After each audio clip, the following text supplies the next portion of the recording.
14일 새사랑교회 수요 공부를 시작하겠습니다. 오늘은 특별히 13절부터 17절까지 말씀을 공부할 텐데, 벌써 지금 이 4장 1절에서 17절까지 있는 말씀을 가지고 지금 벌써 11번째 우리가 공부를 하고 있습니다. 그만큼 이 사장이 굉장히 중요한 부분이기 때문에 좀 깊이 다루고 있다고 말씀을 제가 드리고 싶습니다. 오늘도 13절부터 17절까지 한 두 번에 나눠서 지금 진행될 것 같습니다. 그래서 가급적이면 올해 안으로 이 17절까지 다 마무리하고 이제 18절부터 좀 가급적이면 좀 그렇게 공부할 수 있도록 좀 그렇게 해보려고 합니다. 자, 13절에서 우리가 이제 지난주에 잠깐 언급했던 부분인데, 모세가 이르되 주여 보낼 만한 자를 보내소서. 뭐 이것은 문자적으로는 그래요. 능력 있는 사람을 통해서 사명을 좀 수행하게 해달라는 거예요. 그러니까 나는 능력이 없다는 거예요. 나는 능력이 없는데 왜 하나님이 자꾸 나를 보내시려고 합니까? 능력 있는 사람들이 많잖아요. 그러니까 능력 있는 사람들을 좀 보내세요 라고 사명을 거절하는 부분이 나타나게 돼요. 모세 입장에서 보면 이건 굉장히 겸손한 표현일 수 있지만, 하나님이 보실 때는 어떻을까요? 하나님께서 애굽을 애굽에 있는 이스라엘 백성들을 구원해 내려고 하는 그 모든 계획에 대한 부분에 대해서 불응하는 거죠. 소명에 대한 불응이에요. 참 우리 신학생들, 목회자들에게 있어서 참 가장 힘든 게, 물론 목회자들은 이제 이미 그 단계를 거쳐온 사람들이죠. 그런데 이제 신학대학에서 공부한, 저는 이제 7년간 공부를 했습니다. 우리 둘째 큰아들은 같은 경우에는 이제 거의 9년을 지금 장신대에서 신학 공부를 했습니다. 신학대학 다닐 때는 내가 지금 이게 하나님의 부름 받은 게 맞는가? 또 하나님으로부터 콜링 받은 것도 다 제각기예요. 제각기 다 달라요. 그래서 그런 부분에 있어서 혼란스러운 부분들이 많이 있어요. 저 역시 신학대학 다니면서 중3 때 하나님 앞에, 중2, 중3 때 하나님 앞에 소원기도 드리고, 이 부분에 대해서, 이 주의 일을 하는 데 있어서, 이 사역하는 데 있어서 조금 더 뭐 의심하거나 조금 더 무슨 인간적으로 여러 가지 의문을 제기한 적은 없었던 것 같아요. 그러나 이제 신학대학 다니면 이 친구 저 친구들이, 또 신학대학 교수들이 노예에서 계속 소명에 대한 물어요. 소명 왜 목사가 되려느냐, 왜 신학교에 왔느냐, 이런 소명을 계속 듣다 보면 내가 지금 이 길을 가는 게 옳은 건가? 하나님이 진짜 나를 부르셨나? 아니면 내가 감정적으로 그렇게 반응한 것인가? 이런 부분에 대한 혼란이 좀 일어날 때가 있거든요. 그러니까 하나님께서 분명히 모세를 부르셨어요. 그것도 특히 모세를 부르실 때 어떻게 부르셨어요? 호렙산이죠. 모세가 보통 양을 치던 그 산에서 떨기나무, 불 붙는 떨기나무를 통해서 아주 이건 어떻게 부정할 수가 없어요. 부정할래야 할 수가 없는 거죠. 그 눈앞에 나타난 거죠. 그러면서 모세가 기록한 게 뭐예요? 불은 붙는데 타질 않더라. 떨기나무가 타지 않더라. 그래서 너무 신기로워서 그 나무 쪽으로 갔다. 그랬더니 하늘에서 음성이 들렸다. 이곳은 이 땅은 거룩한 땅이다. 거룩한 곳이다. 신을 벗으다.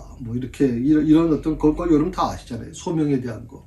자, 이런 소명이 분명하면 문제가 없죠, 사실은. 소명이 분명하면 누구 앞에서도 나는 이런 하나님이 나를 이렇게 부르시는 확실한 소명이 있습니다, 얘기할 텐데, 이게 참 좀 그런 확실한 증거가 없는 사람들은 말하기가 참 어려운 부분이 있어요. 왜 하나님이 왜 이 신학교로 목사가 되게 하라고 하셨느냐, 당신은 그 증거를 갖고 있느냐 물어보는데, 이거 그때는 정말 굉장히 힘들 때가 많이 있거든요.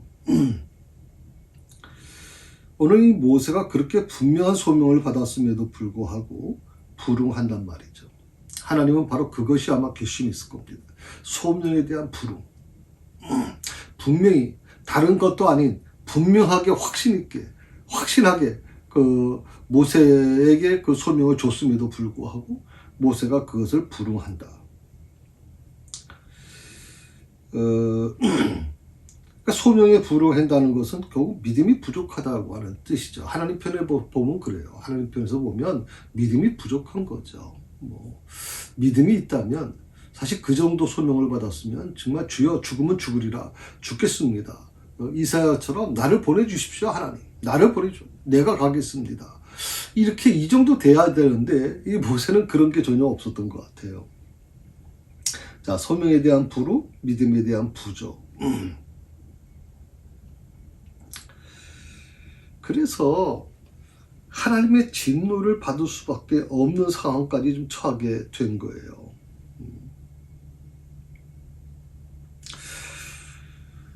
사실 우리가 한 가지 그 신앙생활을 해나가는 과정에서 나는 정말 이런 응답을 받았습니다.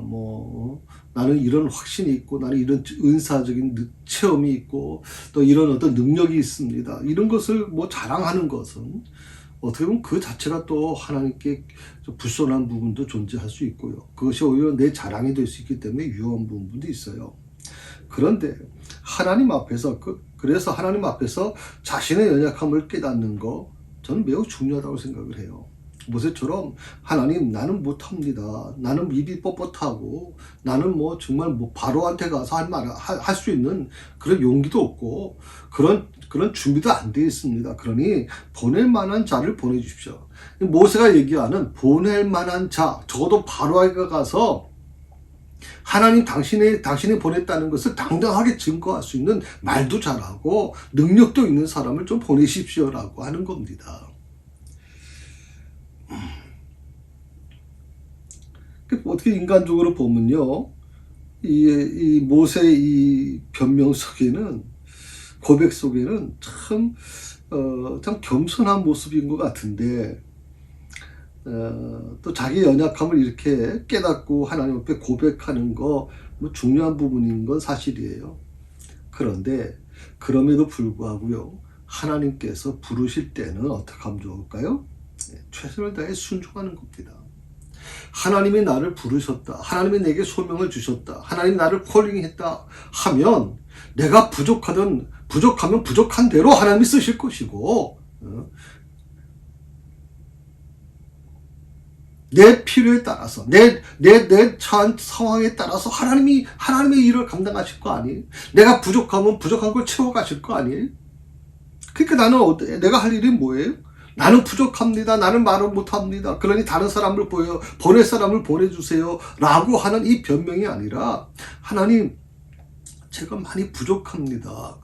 많이 능력이 없고요, 제가 기도할 줄도 모르고요, 제가 성경도 잘 몰라요, 신앙생활도 잘 모릅니다. 그런데요, 교회에서 집사 직분을 받으래요, 교회에서 세례를 받으래요, 교회에서 또 권사 투표를 했는데 항존직 투표했는데 항존직에 또 선택이 됐어요. 하나님 저 그거 감당할 수 없는데요.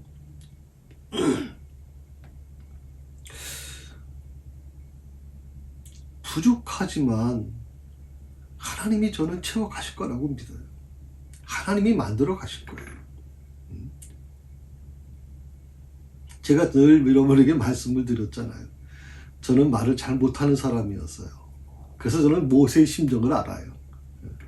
참 목사는 되겠다고 서운기도 했는데 이게 말을 잘 못하겠는 거예요. 말을 아주 말을 좀 고상하게도 못하겠고, 그래서 참 저는 이게 하나의 딜레마였고요. 제가 갖고 있는 굉장히 좀 뭔가 너무 부족한 부분이기 때문에 저는 이것 때문에 정말 하나님 앞에 많이 울었어요. 하나님 앞에서. 내가 이러고 나서 목사가 여러분 생각해 보세요. 말을 잘 못한다, 설교도 잘못하고 말도 잘못한다. 이거 정말 굉장히 힘든 일이에요. 그래서 그런데 그 어느 순간인가에 하나님께서 만들어 가시는 걸 느꼈어요. 하나님께서 만들어 가시더라고. 내가 할 수 있는 것은요, 그럼에도 불구하고 하나님께서 나를 부르시면, 그럼에도 불구하고 나에게 그런 직분을 주시면, 그럼에도 불구하고 나에게 사명을 주시면, 사역을 주시면, 나는 부족하지만 최선을 다하겠습니다. 최선을 다해보겠습니다. 적어도 1년간은 정말 최선을 다해보겠습니다. 이런 마음을 갖게 될 때, 참 그 거룩한 마음 아니겠어요? 여러분 기억하십시오. 하나님 앞에 지나친 겸손과 주저함은 또 다른 교만이 될 수 있다는 것을 꼭 기억하셔야 됩니다. 또 다른 교만이 될 수 있습니다.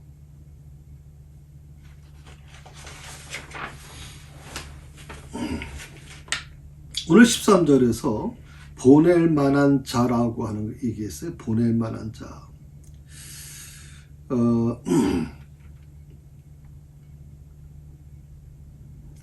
이 보낼 만한 자, 모세가 이제 보낼 만한 자를 보내주십시오. 그러니까 나는 보낼 만한 자가 못 된다는 뜻이죠. 나는 보낼 만한 자가 못 됩니다. 그러니까 하나님께서 나를 콜을 했는데, 나를 불렀는데, 나는 당신이 선택한 만큼 선택할 만한 그런 사람이 못 돼요. 라고 하는 거예요. 그럼 이 내용 속에는요, 이 말 속에는 굉장히 모세의 겸손한 모습보다는요, 하나님의 선택에 대한 하나님의 선택이 완전하지 않고 불완전하다는 것을 말해주는 거거든요. 여러분, 하나님이 불완전하신 분입니까? 하나님은 완전하신 분이에요. 근데 오늘 모세는 하나님의 선택이 불완전하다고 얘기하는 거예요.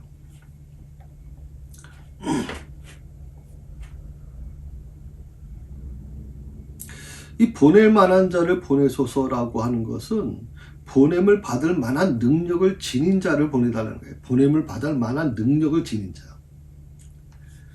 그러니까 능력 있는 사람을 통해서 사명을 수행하게 해달라는 거예요. 능력 있는 사람. 모세가 생각했던 능력 있는 사람은 대체 어떤 사람일까요? 모세만이 알고 있는 거겠죠. 모세만이 알고 있겠죠. 자기는 능력이 안 된다 그러니까 능력 있는 사람을 보내라니까. 모세는요, 총 5번 거절합니다. 그 중에 4번은요, 3장 11절, 13절, 4장 1절, 10절. 보통 이 4번 지금 모세가 거절하는데, 이게 어떻게 보면 사양의 뜻을 표하거든요. 계속적으로. 한번 생각해 보세요, 여러분.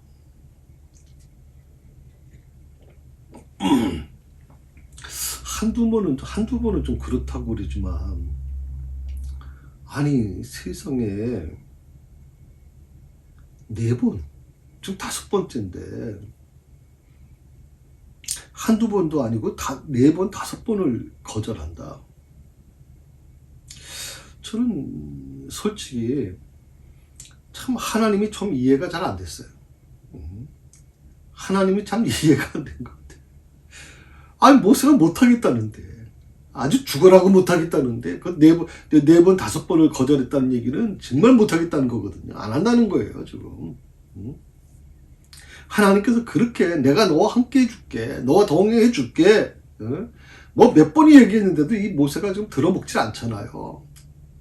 근데도 불구하고 왜 하나님은 이 5번까지 기다리시는가? 물론 5번째는 이제 하나님이 노를 바라시지만, 참 저는 인내하시는 하나님을 봤어요. 정말 인내하시는 하나님. 사람도 이 4번 정도면 저는 이거 대단한 인내하는 사람인데, 하나님께서 세상에, 놀라운 일이에요. 나와 여러분이 믿는 하나님이 이런 분이세요. 인내하시는 하나님이세요. 내가 부족하고요. 내가 때로는 정말 하나님의 마음에 안 들게 탕자처럼 그렇게 막 제멋대로 살아가도요. 하나님이 기다리세요. 사람들이 얘기합니다. 하나님이 살아계시면 어떻게 저렇게 망나니가 되고 뭐 탕자 같은 사람, 아버지의 그 모든 재산을 가지고 나가가지고 전부 다 탕진하고 정말 인간 말종으로 살았잖아요. 그래서 돼지 주엽 열매를 먹어야만 그걸 먹어야만 생명을 유지할 수 있는 기가 막힌 그런 사람으로 전락하지 않습니까?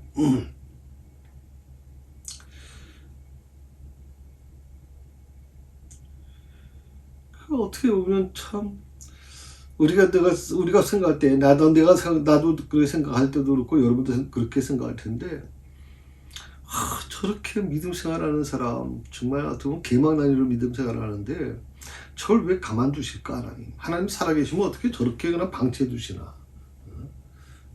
오히려 의로운 자가 고난받고 의롭지 않고 정말 뭐 인간 말종 같이 생각하는 사람들 그런 사람들이 교회를 이용하고 막 정말 도저히 상상할 수 없는 그런 짓을 하는데도 불구하고 왜 하나님은 그걸 보고만 계시는가? 하나님 정말 살아계시나? 하나님 정말 계시는 거야? 그렇게 의문을 푸는 분들이 많이 있잖아요. 저는 그런 분들에게 이렇게 말씀드리고 싶어요. 인내하신 하나님이시다. 인내하신 하나님.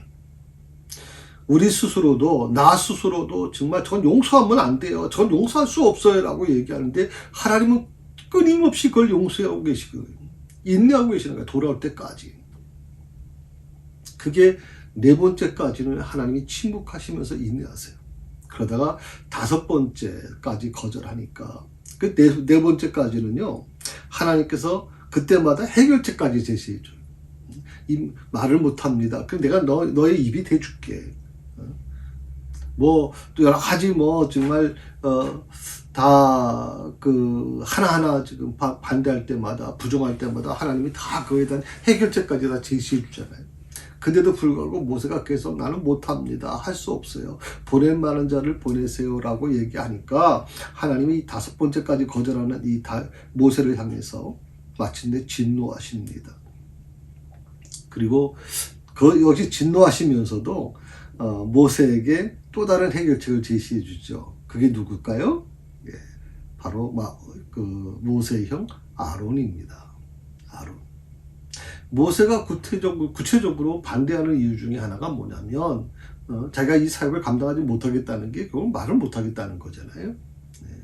바로 앞에 나가서 말을 할 수 없다. 그리고 이스라엘 백성들 앞에 가서 두 가지였을 거라고 생각이 들거든요. 모세의 마음속에 이 부정적인 마음을 갖게 된, 소명에 대한 부정적인 마음을 갖게 된 이유가 뭐냐면 이스라엘 백성들이 제일 먼저는 아마 바로를 생각했을 겁니다.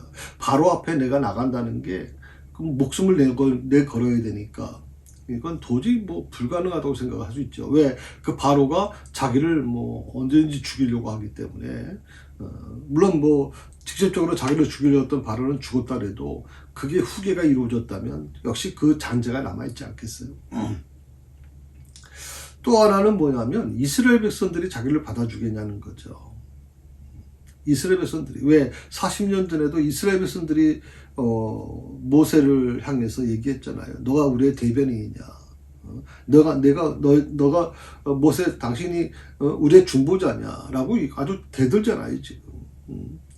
그러면서 너는 애굽 사람을 쳐 죽이면서 살인자면서 너가 뭘 중재할 수 있다고 생각하느냐라고 하는 이 부분에 대해서 이 모세가 큰 상처를 받았거든. 그래도 이스라엘 백성들을 구원해 보겠다고 애굽의 그 편안한 삶을 버리고 정말 자기 혈육을 좀 돌보려고 했던 이 모세에게 그 이스라엘 백성들의 이스라엘 백성의 말은 굉장히 큰 상처로 남았을 거예요. 그러니까 모세가 바로 앞에 가는 것만 두려운 게 아니라 이스라엘 백성들 앞에 가는 것도 두려운 거예요. 이 두 가지를 하나로 해결할 수 있는 사람이 누구냐? 바로 아론이라는 사람이에요. 아론. 그러니까 하나님은요, 어떠한 경우에서라도, 당신의 백성이 믿음이 없어서 하나님을 화나게 하는 경우에라도, 당신의 뜻을 절대 포기하지 않으세요. 여러분 꼭 기억하셔야 돼요. 하나님은 절대 포기하지 않으세요. 당신의 백성이 믿음이 없어 하나님을 화나게 만드는 경우라 할지라도 자신의 뜻을 포기하지 않으신다. 그리고 기어이 성취하고 마신다. 성취하시고야 만다.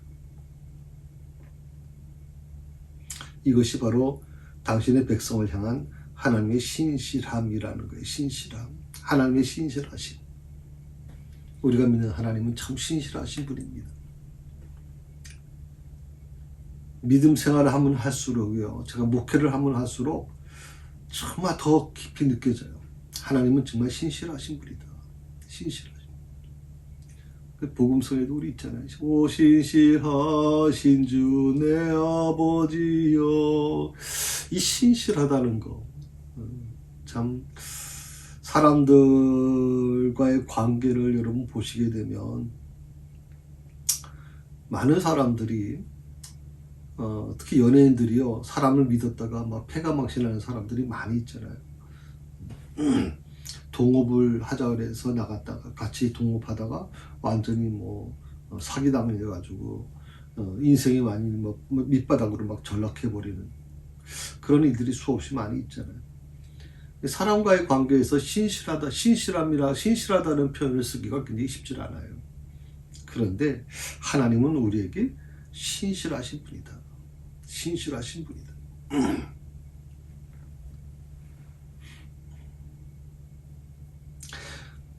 우리가 하나님 앞에서 자기의 연약함을 발견하는 것도 중요합니다. 연약함을 발견하는 것이 굉장히 중요합니다. 그러나 하나님께서 나를 부르시면 거기에 최선을 다해 순종하는 것이 저는 신앙인이 가져야 될 자세라고 생각해요. 자꾸만 변명하지 말고 이유 자꾸만 들이대지 말고 그냥 순종하는 거. 어떤 사역을 맡게 되면 목사님 제가 많이 부족한데요. 또 어떤 제가 지금 환경이 그걸 할 수 있을 만한 그런 환경이 못 됩니다. 하지만 해보겠습니다. 만약에 중간에 도저히 제가 할 수 없을 때 그때 목사님께 양해를 구하겠습니다. 이런 교인들은요, 정말 목사를 감동시키는 사람들이에요. 목사가 감동을 받으면 누가 감동을 받으실까요? 저는 하나님도 감동을 받으실 것 같아요. 그래서 저는 여러분에게 이렇게 말씀드리고 싶어요. 하나님을 감동시키는 사람이 좀 되세요. 하나님을 감동시키는 사람. 다윗은요, 정말 하나님을 감동시키는 사람이었어요. 다윗이라고 부족함이 없었겠어요. 인간적으로 참 연약함도 많고요. 좀 전에도 말씀을 드렸지만 굉장히 인간적으로 죄도 많이 짓고 정말 인간으로서 해서는 안 되는 일도 많이 했죠.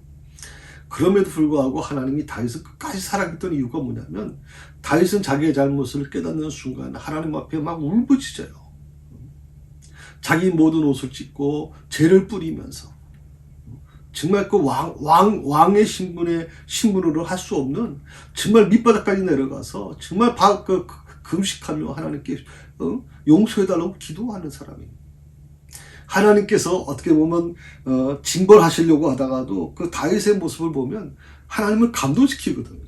하나님을 감동시키는 사람. 자, 14절의 말씀을 한번 같이 읽어볼까요? 4장 14절. 여호와께서 모세를 향하여 노하여 이르시되 레위 사람 내 형 아론이 있지 아니하냐. 그가 말 잘하는 것을 내가 아노라. 그가 너를 만나러 나오나니 그가 너를 볼 때에 그의 마음에 기쁨이 있을 것이다.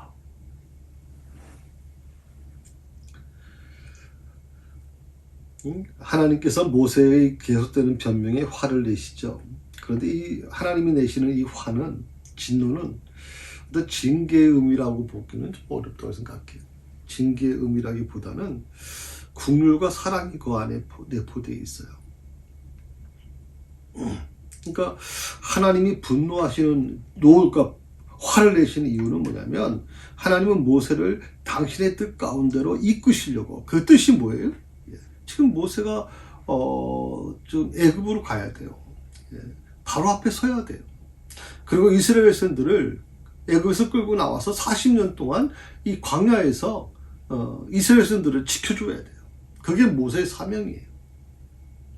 그걸 위해서 40년 애굽에 다 죽어야 돼. 모세도 모세 또래는 다 죽었지 않습니까? 남자아이들은. 그러니까 모세도 당연히 죽어야 돼요. 그럼에도 불구하고 하나님이 모세를 살리셨고, 또 그를 통해서 애굽의 왕궁에서 왕자의 훈련을 받게 했고, 그 다음에 미디안 광야에서 정말 철저히 낮아지는 훈련을 받게 했어요.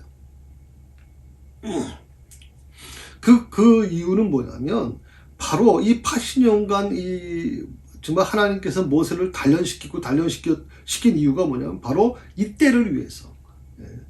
이스라엘 백성들을 구원하는 일에 그때 모세가 쓰임받기 위해서 하나님이 그렇게 하셨단 말이에요. 그래서 하나님은 모세에게 화를 내신 이유는 당신의 뜻 가운데로 모세를 이끄시려고 노를 바라셨다는 거예요.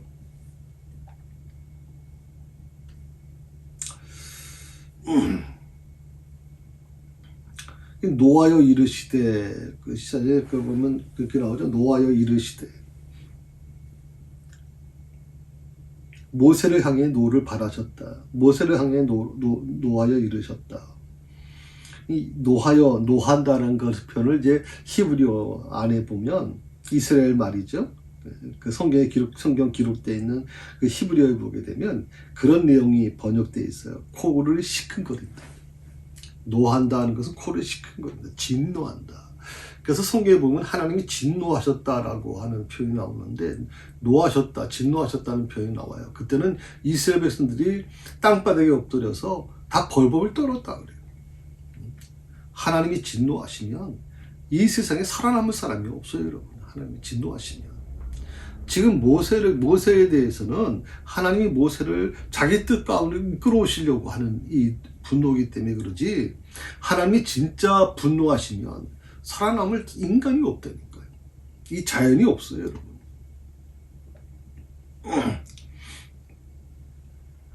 하나님이 모세에게 하신 이 진노는 멸망받을 자에 대한 진노와는 완전히 다른 거죠. 당신의 거룩한 뜻 가운데로 인도하시고자 하는, 어떻게 보면 하나님의 그 뜨거운 연민 사랑이 내포된 진노다. 어떻게 보면 부모가 자식을 바른 길로 이끌기 위해서 회초리를 대지만, 그러나 회초리 뗄 때마다 누가 더 아플까요? 때리는 부모가 더 아프죠. 부모가 더 아픕니다. 뜨거운 연민과 사랑을 내포한 진노다. 그리고 14절에 그 다음에 보게 되면 레위 사람이라 그래서 레위 사람 내 형 아론, 그래서 레위 사람, 레위 족속의 전형적인 인물이라고 하는 건데, 사실 이 아론 이전에는 무슨 레위 사람들이 어떤 특별하게 종교적인 일을 감당하거나 그러지는 않은 걸로 제가 알고 있거든요. 왜냐하면 종교적인 이 제사를 드리고 제사를 집례하고 이런 모든 것은 이제 모세가 하나님 시내산에서 이 아론에게 결국에는 이제 하나님의 지시에 따라서 제사장 직분을 맡게 되지 않습니까? 그리고 이 아론의 제사장 직분은 그 자녀를 통해서만 이어가도록 그렇게 말씀하셨거든요. 그래서 그때부터 이 레위 사람들이 이제 종교적인 일에 관여하게 돼요. 그래서 성전을 이제 성막을 돕고 레위 사람들만이 이제 성막을 돕는 일을 감당하게 되는 거죠.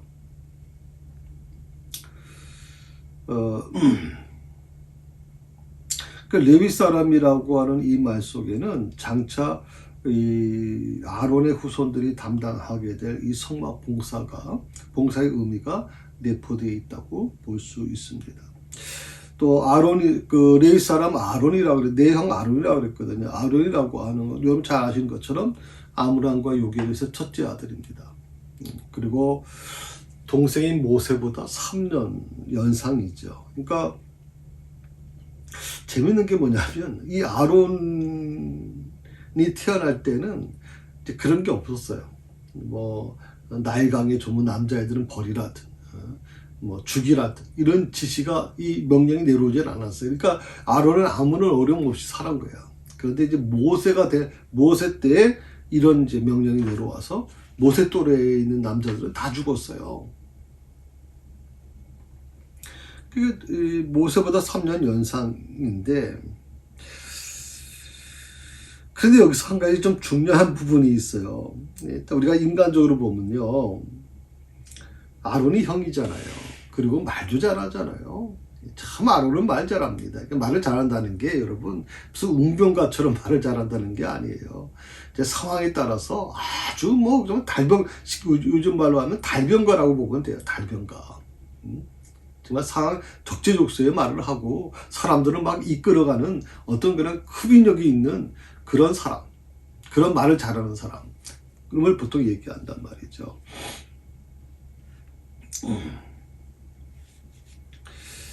분명 3년 연상의 그 형인데 육신적으로는 형이지만, 그런데 하나님은 어떻게 했습니까? 아론을 모세 밑에 뒀어요.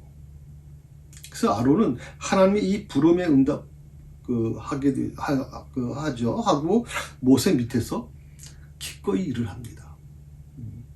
육신적으로는 형일지 모르지만, 그러나 하나님의 일을 하는 데 있어서는 하나님이 모세를 먼저 선택하셨고, 모세의 약한 부분을 담당하기 위해서 아론을 택하셨기 때문에 아론은 기꺼이 모세를 돕는 역할로 만족하며 그 일을 감당하게 되죠. 오늘 이런 사실은요, 아론이 하나님의 소명에 대해서 얼마나 신실했는지, 얼마나 성실했는지를 우리에게 짐작해 주는 얘기입니다. 그러니까 아론이 참 하나님이 사랑할 수밖에 없는 사람이에요. 그리고 적어도 제사장의 반열, 제사장으로서의 그 일을 감당하는 데 있어서 정말 어떻게 보면 꼭 필요한 사람이었다, 그렇게 생각이 들 수 있어요. 개역 성경에 보게 되면, 우리가 좀 읽는 게 개역 성경인데, 그 쓰는 게 개역 성경에는 이렇게 얘기합니다. 내 형 아론이 있지 아니하냐, 레위 사람 내 형 아론이 있지 아니하뇨. 그리고 그 다음에 그가 말 잘하는 것을 내가 아노라. 두 개의 단어 문장으로 구성되어 있어요. 레위 사람 내 형 아론이 있지 아니하뇨. 그가 말 잘하는 것을 내가 아노라. 두 개의 문장으로 나눠서 번역을 하는데, 본문에는요, 이게 하나로 되어 있대요. 그러니까 히브리어 성경 원 본문에는 말 잘하는 내용 레위 사람 아론이 있음을 내가 알지 못하느냐라고 그렇게 한 문장으로 번역을 하고 있어요. 그래서 이걸 한 문장을 두 개로 나눈 것은 조금 쉽게 풀기 위해서, 이해를 좀 주기 위해서 그렇게 문장을 나누지 않았나, 이렇게 생각은 해봅니다.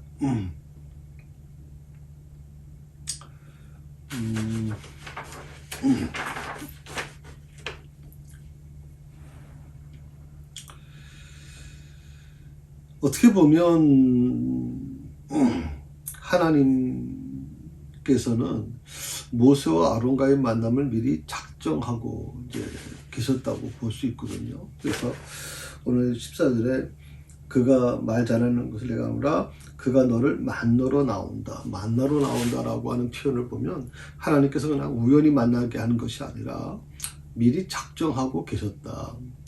이 모세와 아론과의 만남, 어떻게 보면 저는 우리가 늘 말씀을 드립니다만, 우리 삶에 일어나는 사소한 것까지도 이게 우연히 일어난 거라고 생각하시면 여러분 신앙은 발전하지 않습니다.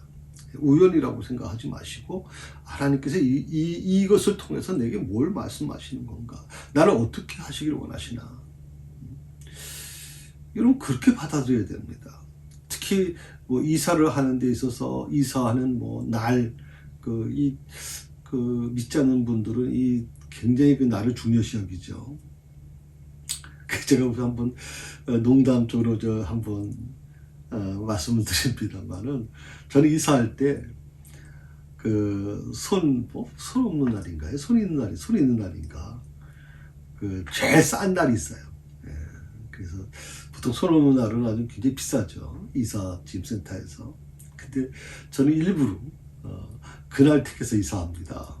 그러면 뭐 몇십만 원이 싸요. 이사 비용이. 워낙 뭐 그러면 이사 안 하려고 그러니까.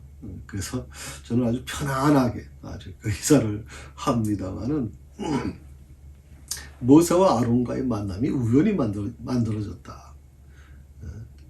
그렇게 여러분 생각하게 되면 모든 그 우리가 신앙생활 해 나가는 과정이 저는 쉽지 않다고 생각을 해요. 그러니까 모세와 아론과의 만남이 우연이 아니라 미리 작정하고 계셨다. 작정해서 이루어진 것이다. 라고 하는 것이 되면 한 만남도 이 정도인데 우리 삶에 일어나는 모든 일들, 예를 들어 살아가다 보면 병이 걸리기도 하고, 살아가다 보면 여러 가지 배신을 당하기도 하고, 살아가다 보면 여러 가지 힘든 일을 경험하기도 하고, 실패도 경험하기도 하고, 이 모든 과정이 우연히 이루어진 거야 라고 생각한다면 참 기가 막힐 거라고 저는 생각이 들어요. 그런데 하나님이 이걸 통해서 나에게 뭘 말씀하실까? 왜 저 사람을 만나게 하셨을까? 하나님이 왜 나를 새사랑교로 이끌어 오셨을까? 이걸 여러분이 염두에 두시면 신앙생활에 굉장히 중요한 부분이라고 저는 생각을 합니다.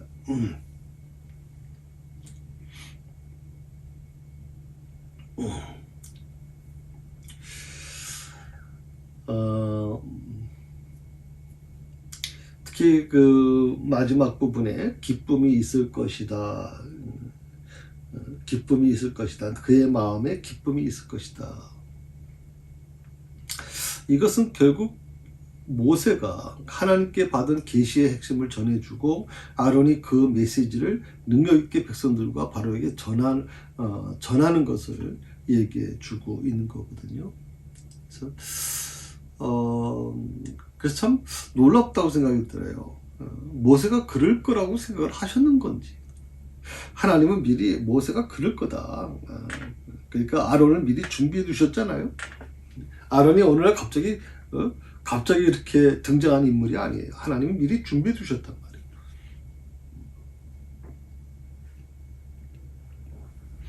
그러나 우리가 한번 생각해 볼 필요가 있는 게 만약에 아론을 미리 준비해 두셨다면 왜 하나님이 모세에게만 계속 사명을 촉구하고 모세에게만 가라고 하셨을까? 그러니까 어떻게 보면 아론은요, 여러분 그 야구에서 보면 대타라는 거 아시죠? 대타. 네. 그 중요한 경기가 있을 때 정식 그 포지션을 맡고 있는 선수는 아니에요. 보통 야구가 뭐 11명이 무슨 하는지 난 몇 명이 하는지는 모르겠습니다만은 야구 선수들이 이제 포지션이 있지 않습니까? 투수가 있고 캐쳐가 있고 1루, 2루, 3루 외야수. 자, 그렇게 있는데 이 선수는 그런 게 없는 거예요. 그런 그 벤치에 이제 앉아 있는 사람이에요. 그런데 만약에 어떤 경기에 이 선수가 이제 아주 중요한 시기예요. 지금 타자가 나와서 정말 한 방 제대로 때리면 이 경기를 뒤집을 수 있을 정도의 아주 굉장히 중요한 자리다라고 할 때 갑자기 대타가 나오죠. 그 사람 대신에 다른 타자가 나옵니다.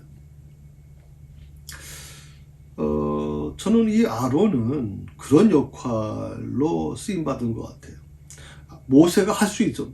하나님 저 부족합니다. 저 말을 말이 뻣뻣하고요. 입이 뻣뻣하고요. 정말 말을 잘 못해요. 그런데요, 하나님 당신이 하라 그러니까 하겠습니다. 저에게 힘을 주세요. 제게 능력 주시면 제가 바로에게 가겠습니다. 이스라엘 백성들에게 가겠습니다.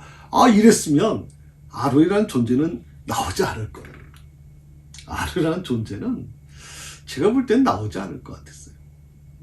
그리고 제사장의 역할을 아론이 맡는 게 아니라 모세가 제사장의 역할과 지도자 역할 두 가지를 동시에 사무엘처럼 할 수도 있었겠다 생각이 들거든요. 그만큼 모세는 하나님으로부터 어마어마한 칭찬을 듣는 사람이고 하나님이 모세를 너무나도 사랑했던 사람이기 때문에, 근데 결국에는 모세가 못하겠다 그러니까 결국 대타를 하나님이 이제 아론을 이제 드러내게 만드신 거죠.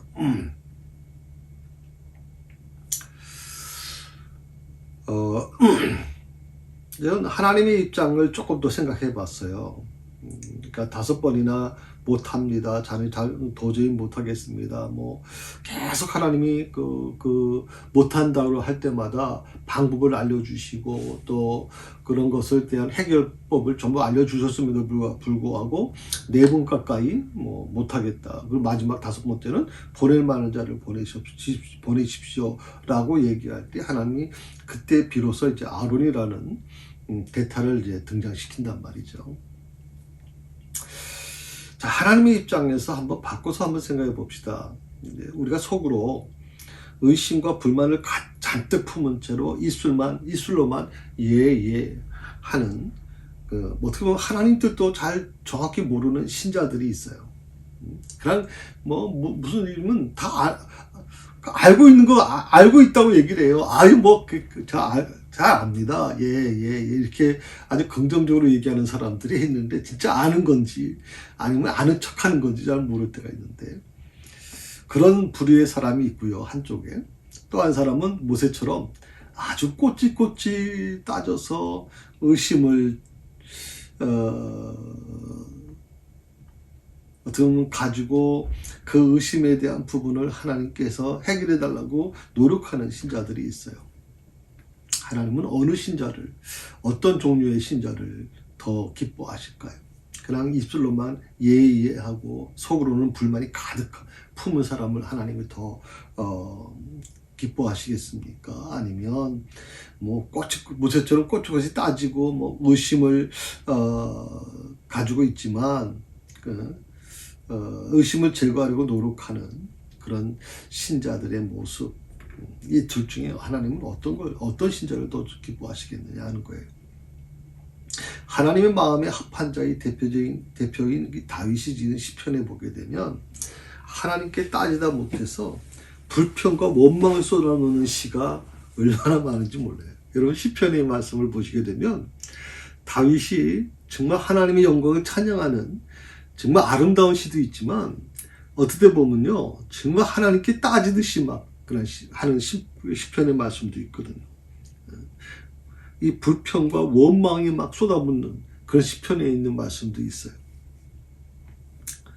하나님은 결코 믿음과 순종을 강요하지 않습니다.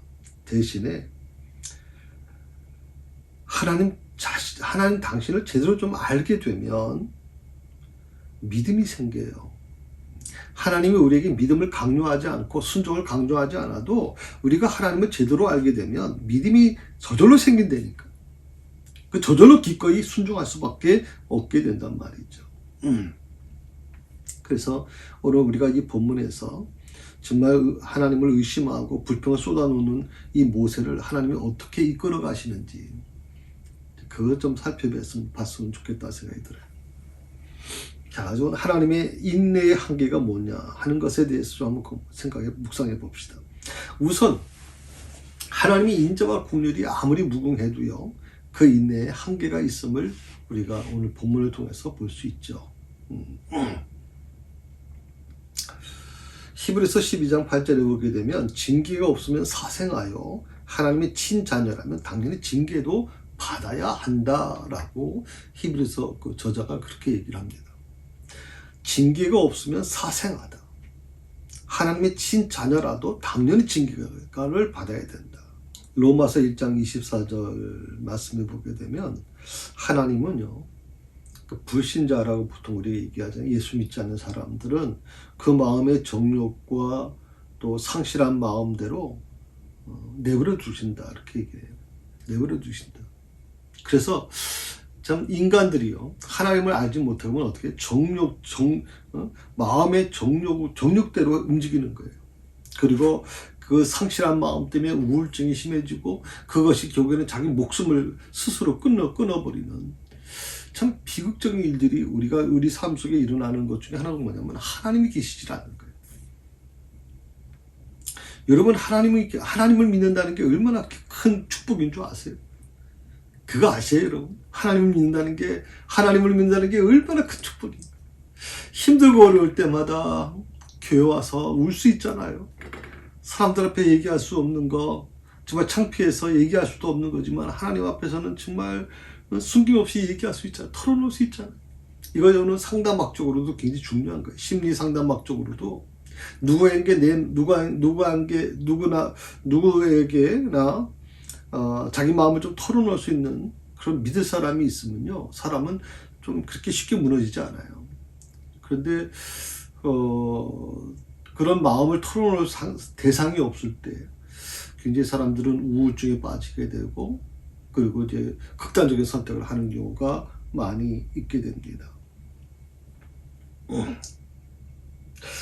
그러니까 하나님께서 비록 불신자들을 그 마음의 정욕대로, 그리고 상실한 마음대로 내버려 두지만, 그렇다고 해서 하나님이 그들을 포기했다거나 하나님이 그들을 미워한다고 오해해서는 안 됩니다.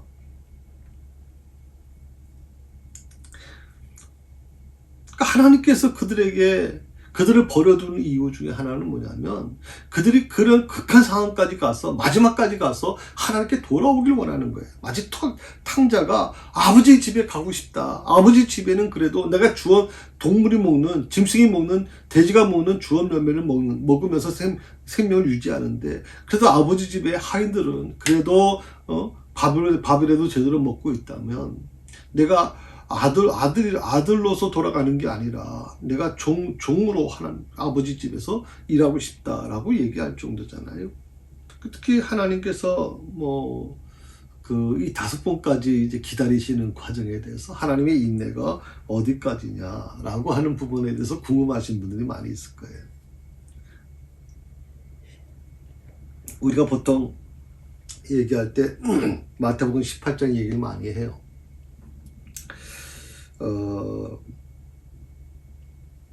이 베드로가 이제 그 용서에 대한 부분을 얘기하면서 7번까지 용서할까요?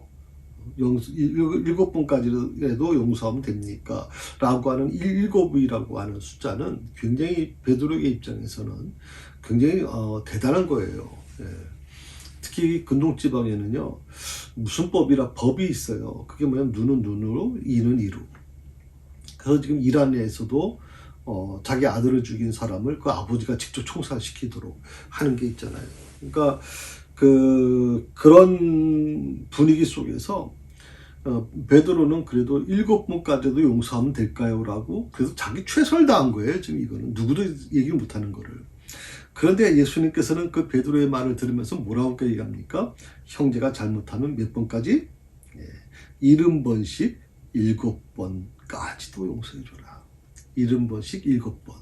수학 계산 잘 아시죠? 산수 계산 490번. 그러나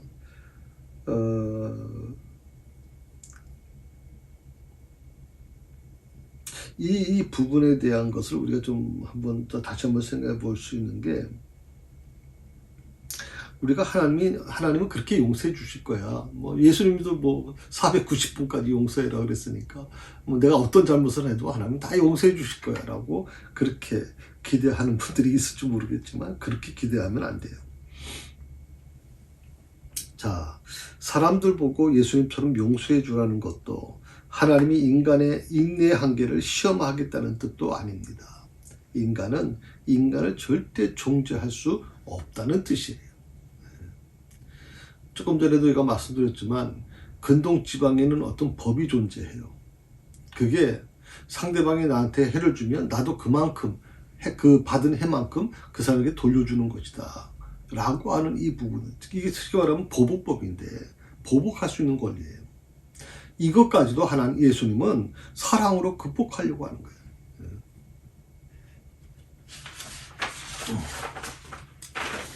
오직 구원과 심판을 하실 분은 오직 하나님 외에는 없다라고 얘기하시는 거예요. 오직 하나님만이 구원과 심판을 시행할 수 있다라고 하는 거예요. 그러니까 하나님의 인내는 하나님이 결정하시기에 우리는 짐작할 수가 없는 거죠. 흔히들 그런 얘기를 많이 해요. 이러다가 하나님 앞에 벌 받지.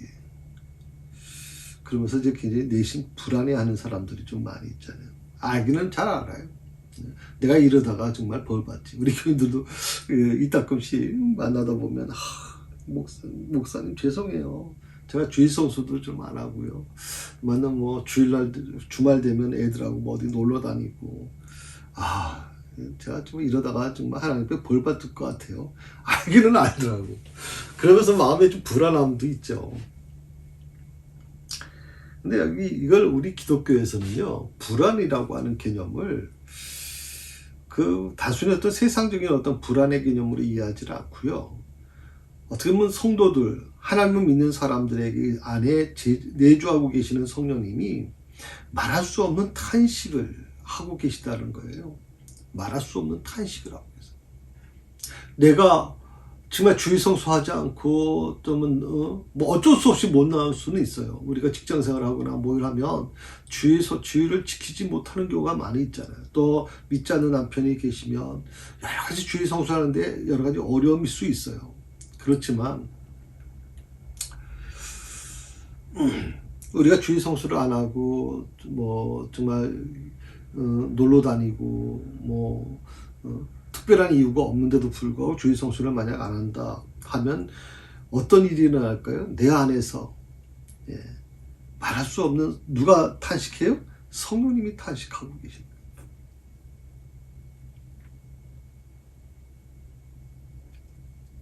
그러니까 하나님의 인내의 한계를 숫자로 개념으로 이해하시면 안 돼요. 그걸 숫자의 개념으로 접근하시면 안 된단 말이죠. 한 번만 잘못해도 아주 크게 징계할 수 있는 경우도 있고, 또 하나님은 예수님 말씀하신 것처럼 정말 7번까지 490번까지도 용서하라고 무한의 용서까지도 하나님은 하시는 분이란 말이죠. 그러니까 어떻게 보면 징계의 한계를 너무 어떻게 보면 제한을 두거나 그러면 안 된다고 생각을 해요. 그러니까 오늘 모세가 5번씩이나 이제 하나님께 딴소리를 해서 화를 내신 게 아니라 이전 4번의 질문은 그래도 합리적인 질문이었어요. 합리적인 의심이었다고 봐야 돼요. 그러니까 하나님도 그걸 알기 때문에 그 4번의 질문, 각각의 그 질문에 대해서 하나님께서 해결책을 각각 제시해 줬거든요. 그런데 오늘 본문에서는 보낼 만한 자를 보내라는 거예요. 보낼 만한 자를 보내라. 그러니까 다 무슨 뜻이냐면 다른 사람을 좀 보내세요. 저는 못 가겠습니다. 그러니까 어떻게 보면 애굽에서 노예로 핍박당하는 정말 이스라엘 백성들 자신의 혈육들이 정말 그들에 대한 하나님의 심정과 계획을 모세가 모를 리가 없죠. 정말 하나님께서 어떻게 그들을 구원해내시려고 하는지.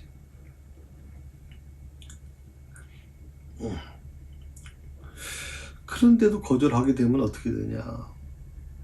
그러니까 하나님의 그 80년간의 그 80년도 지나서 아브라함을 통해서 400년이 넘는 계획을 지금 하나님께서 만들어 오셨는데 그 모든 것이 하루아침에 무산되어 버리는 거예요. 모세의 동족들은 또 형제들은 또 얼마나 더 고생을 하겠습니까? 성도 여러분, 하나님께 순종하는 것은요, 단순히 도덕적, 종교적 맥락에서 접근하면 안 되는 거예요.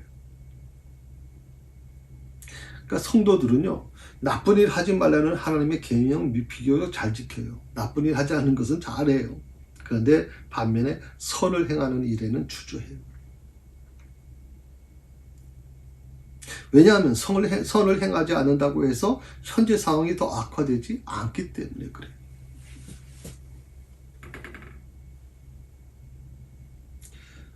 선을 행하지 않는다고 해서 하나님이 일일이 벌을 주시는 것도 아니고, 나쁜 일도 하지 않고 선한 일도 하지 않으니까 신앙생활은 어떻게 돼요? 몸이 건조해지는 거죠. 활력도 없어요. 이건 하나님이 바라는 게 아니에요. 모세가 애굽으로 돌아가지 않겠다는 것은 나이가 이미 80 넘었기 때문에 그냥 미디안에서 양을 치다 편히 죽겠다는 의미예요. 그러니까 혼자만 살겠다는 뜻이에요. 그러니까 하나님을 알고 따르는 백성은 절대 그렇게 살 수가 없어요. 그렇게 살면 안 돼요. 왜? 하나님이 모세를 택해 지금껏 부어주신 하나님의 그 오묘하고 풍성하시고 완벽한 생명의 역사가 완전히 깡그리 무시되기 때문에 그래요.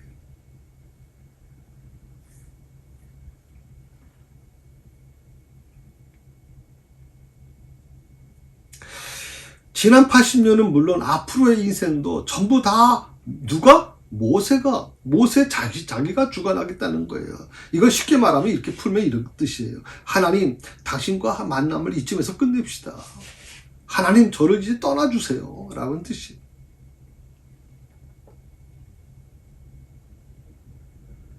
하나님이 우리 자신에게 바라시는 게 뭘까요? 저는 훨씬 다른 차원이라고 생각해요.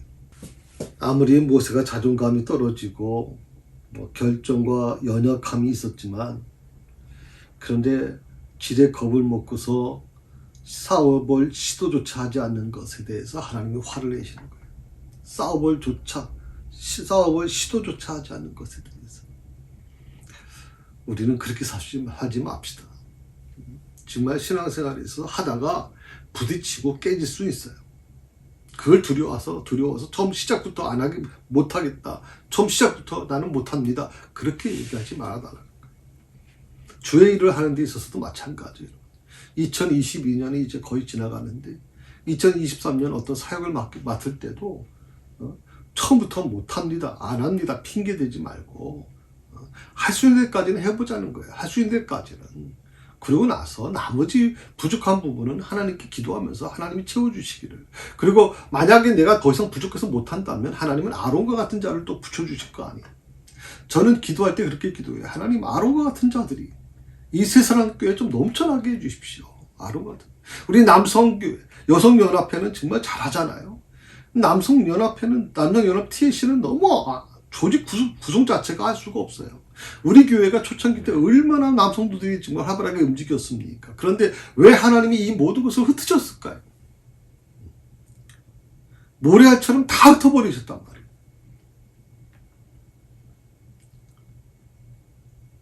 교회를 처음 나오신 분들 보면 우리 새사랑교회 남성들이 없는 교회처럼 느껴진단 말이죠. 그러나 저는 희망 갖습니다. 하나님께서 하실 겁니다. 하나님께서 이 백인만 목사의 좀 부족한 부분을 하나님이 아론이라고 하는 동역자를 통해서 만들어 가실 거라고 합니다. 새사랑교회가 이제 그럴 때가 됐습니다. 여러분 기도하시고 새사랑교회가 더 정말 날개를 달고 주의 일을 주를 위해서 헌신하는 교회가 되도록 기도해 주시면 고맙겠습니다. 수고하셨습니다. 하나님 아버지 감사합니다. 오늘도 주신 말씀을 깊이 묵상하며 오늘 모세의 아버지의 거절에 대한 부분에 하나님이 진노하시는 모습을 보면서 오늘 우리가 어떻게 사역을 감당해야 될지, 어떻게 믿음 생활해야 될지를 다시 한번 도전받았습니다. 이 마음을 가지고 주님을 더욱더 깊이 또 가까이 대하는 저희 새사랑교회 성도들이 되게 하여 주옵소서. 특별히 남성연합회를 회복시켜 주시옵소서. 예수님의 이름으로 기도드립니다.